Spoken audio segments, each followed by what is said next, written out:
여러분 안녕하십니까? 우크라이나에서의 전쟁은 계속되고 있습니다.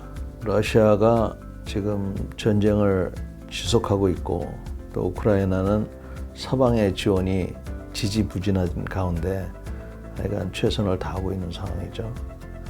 이걸 눈치챈 러시아, 특히 푸틴 대통령이 재선됨으로써 새로운 기회를 잡아서 계속적으로 러시아의 기간 시설에 공격을 가함으로 해서 피로도를 증가시키고 있습니다. 과연 러시아하고 우크라이나전에 우리가 파병을 할 수 있을까? 파병하는 게 맞는가? 이런 논의도 계속되고 있습니다. 우리는 전쟁 지역에는 일단 파병을 하는 것을 금지시키고 있습니다. 또 파병은 물론이고 전쟁 물자도 보내지 않고 있습니다. 과거에 우리나라는 베트남전 때 미국의 요청에 의해서 우리 병력을 거의 50만 명을 보냈습니다. 그 중에서 2만 5천 명이 죽거나 다쳤죠. 약 5천 명이 죽고 2만 명이 다쳤습니다. 그 당시 봉급의 일부분만 본인들이 받고 대부분은 국가가 받아서 그 돈을 가지고 우리가 경제 발전의 원동력이 됐습니다. 그래서 지금도 우리가 월남 참전 용사분들에게 깊은 감사를 해야 되고 또 그분들에게 최고의 예우를 해야 될 이유가 여기에 있는 겁니다. 다시 말해서 150불을 받으면 20불만 본인이 가져갔고 나머지 130불은 나라가 경부고속도로를 짓고 하는데 썼던 겁니다. 그 이후에 우리가 파병 갈 때는 주로 유엔에서 결의안에 따라서 우리가 평화유지군으로 갑니다. 파병은 통상 6개월 단위로 이루어지는데 병사들 같은 경우에는 통상 15대 1의 그런 경쟁을 뚫고 가게 됩니다. 여태까지 파병 간 우리 장병들, 특히 우리 병사들 같은 경우에는 안전지대로 갔다고 그러지만 꼭 그렇진 않습니다. 파병지가 안정은 돼 있을지 모르지만 안전한 곳은 아닙니다. 우리는 파병 기간 동안에 한 명의 병사, 윤장호 병장이 아프가니스탄에서 테러범들의 자살 폭탄 테러에 의해서 전사하는 그러한 예가 있긴 합니다만 다행히도 인명피해는 거의 없었습니다. 파병을 가게 되면 병사들은 월 한 180만 원 이 정도 받았고 간부들은 계급에 따라서 200만 원 내외를 받았습니다. 사실 그 임무에 비해서 많은 돈을 받은 거라고는 볼 수 없습니다. 그러나 그런 파병 수당을 받고 병사들은 학자금으로도 쓰고 또 우리 간부들은 그 돈을 가지고 우리 특전사 요원들 같은 경우에는 자기 총을 개선을 한다든지 전투 장비를 사는 경우도 꽤 있었습니다. 아무튼 지금 그런 전례들이 있는데 우크라이나 같은 경우에는 지금 금지가 되어 있습니다. 저는 이거에 대해서 한번 생각해 볼 필요가 있다고 생각해요.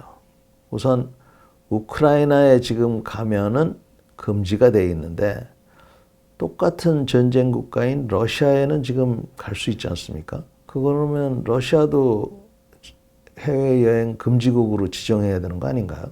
두 번째는 만약에 내가 러시아의 어린이와 부녀자들을 돕기 위해서 간호원으로 가고 싶다라고 어떤 사람이 얘기한다면 그 사람을 과연 금지시키는 게 맞을까요? 또 내가 우크라이나의 자유와 민주를 위해서 전투원으로 싸우겠다고 하는 그런 사람이 있다면 그 사람을 막는 게 과연 맞을까요? 심지어는 나는 러시아군에 가겠다 하는 사람은 그런 사람은 있을지 모르겠지만 하여간 그런 사람이 있다 그러면 그 사람도 갈 자유가 있는 거 아닙니까? 국가적인 파병은 둘째 치더라도 개인이 인도주의적인 이유이든 아니면 개인적인 어떤 자유와 민주주의를 위한 그런 거든 간에 개인이 가겠다고 하는 것까지 우리 국가가 막아야 되느냐 하는 문제에 대해서는 심각하게 생각해 볼 필요가 있다고 생각합니다. 더군다나 우리는 위험한 곳에 살고 있습니다. 앞으로 우리가 도움을 받으려면 최소한 이런 것은 허용해야 된다고 저는 생각을 합니다. 심지어는 군인들은 파병을 못하더라도 전쟁 물자, 군복이나 군화, 의약품 이런 거 말고도 포탄이나 전투 장비도 보내줘야 된다는 거죠. 그래야 우리나라에 무슨 일이 있을 때 우리가 도움을 받을 수 있다. 파병을 할 때 통상 우리는 여태까지 유엔 그 결의안에 따랐기 때문에 유엔에서 우리가 돈을 받습니다. 예산을. 파병 규모는 통상 파병을 받는 나라들, 즉 유엔 평화유지군을 요청하는 나라들은 많을수록 좋아해요.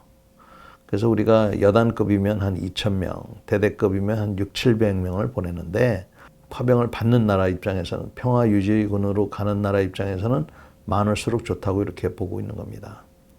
베트남전 같은 경우에도 마찬가지.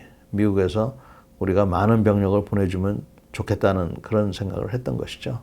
그래서 딱히 그 기준은 없고 파병을 받는 나라는 많이 받고 싶어 하고 또 보내는 입장에서는 뭐 정치적인 이유, 사회적인 이유 뭐 여러 가지 고려해서 파병 규모를 정하게 됩니다.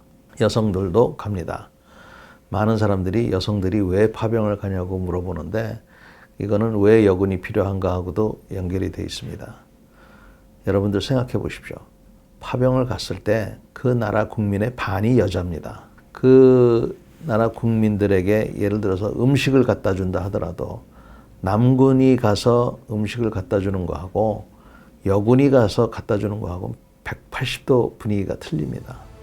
같은 전투원이라 하더라도. 그 다음에 우리가 의료 행위를 할 때 간호장교들, 간호원들의 그런 역할도 굉장히 크고요. 그래서 우리나라가 전투도 잘하지만 특히 최근 들어서 두드러지게 잘하는 거는 민사활동, 파병 나간 국가들에 대한 지원활동 이런 것들이 두드러지게 하여튼 우리 한국 사람들이 잘한다고 이렇게 평이 나 있습니다. 오늘도 경청해 주셔서 감사합니다.